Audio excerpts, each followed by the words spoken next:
Hey, Bob Coppedge, crotchety old geek. You know, today I thought we'd talk about something that was really positive and uplifting and, you know, entrepreneurialism, because that entrepreneurial spirit, that's what makes America America.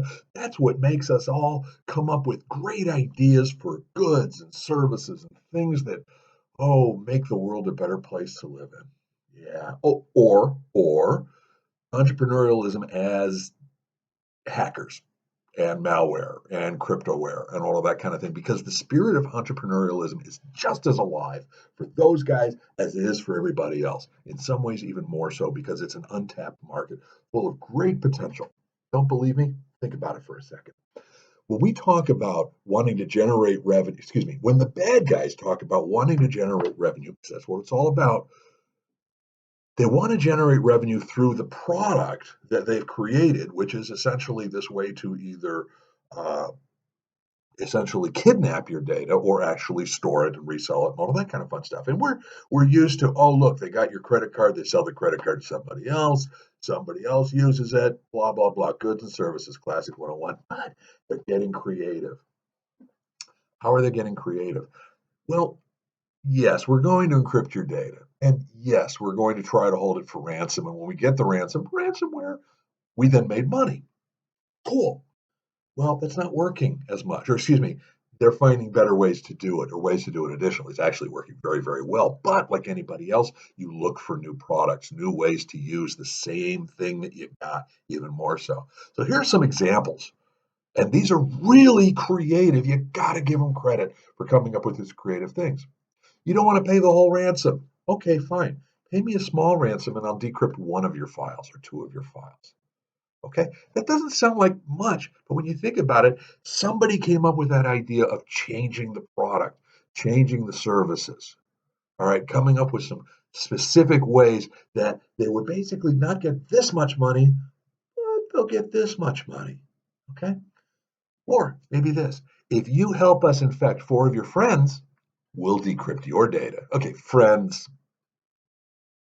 maybe not the definition of friends you use, but one to many. Okay. Or one of my favorites, scary with dark web. So they find some stuff about you on the dark web, totally different topic, but it's actually, they haven't been able to use it for anything. They haven't been able to monetize it because it was a password that you used for a message board or an email list or something like that. So they never got any. So they'll send you an email using that as proof that they've got all sorts of bad information on you. And if they've got naughty pictures of you with your camera and all of that kind of stuff, and it's all bull, but that's their proof, is using that password that they haven't been able to monetize in any other way. Okay. Or one of the more recent ones, if you don't pay the ransom, we're going to actually publicize on social media that we've hacked and encrypted you. Because one of the things we want to do is a reputation. We only have one reputation. And anything that we can do to protect that reputation actually has value, especially if it's the reputation of an organization.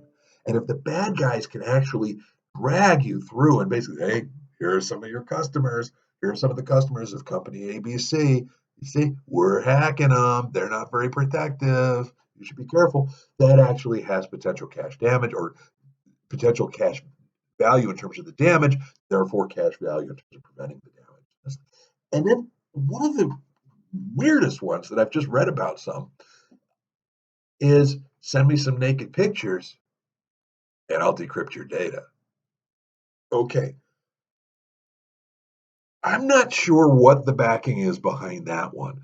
But again, it's one of those weird ones where someone on the other side of the fence, the person who is providing the goods and service, yes, evil goods and services, but come on, goods and services nonetheless, is finding ways to monetize it that make it more likely, either because of the damage that does, social reputation, or the ease of which we made it much easier, only decrypt one file for much less money. Entrepreneurialism is absolutely alive and well. And as I've spoken to many, many groups around the country and all that kind of fun stuff from a cybersecurity standpoint and the like. That's one of my key things. We can talk about the technical aspects till we're blue in the face, and absolutely those are important, especially when it concerns the end user employees who are woefully underprepared and undertrained. Okay, especially considering the fact that the solutions for the training are so ridiculously cheap. But the fact that people don't understand how financially incentivized these people are and how incentivized they are to, from an entrepreneurial standpoint, find new ways to monetize using pretty much the same tools they've been using, different ways, different techniques. The way that they find to monetize this stuff is that's scary. It's the entrepreneurial spirit of the malware, folks. That's the thing that's scary to me. Crotch the old geek. Catch you later.